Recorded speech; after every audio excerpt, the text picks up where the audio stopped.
While quarantine fatigue is spreading across the United States and Americans are growing impatient as the deadly coronavirus has ravaged the economy. More than half of America's governors have relaxed COVID-19 restrictions, but there is a mixed response in the rallies being staged across the U.S.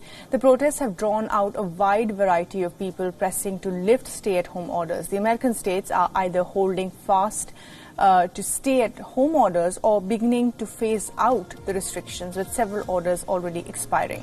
In Nevada, a chanting crowd of demonstrators marched up to the doors of the governor's residence, and a group demanded to fully open California, which led to the traffic to stop in the area.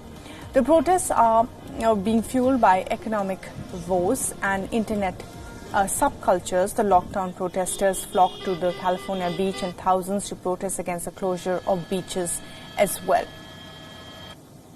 Meanwhile, several men marched towards the Capitol building in armed with automatic rifles, demanding that the governor lift lockdowns that have extended till May 8th.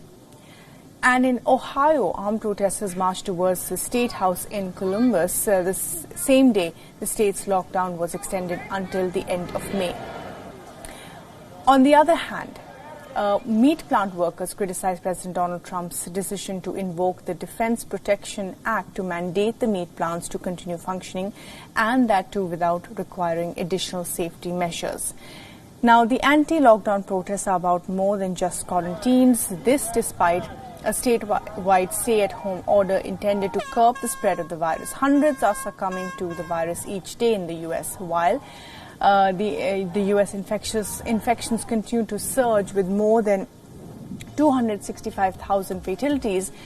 The Italians, on the other hand, are counting down the hours until Monday, when parks and public gardens reopen nationwide for strolling, jogging and bike riding. The new beach rules have also been announced, with some tough social distancing measures in view of the pandemic. And remember, Italy was one of the worst affected countries in all of Europe. It's now easing lockdowns, and of course, America is still surging ahead with the number of infections.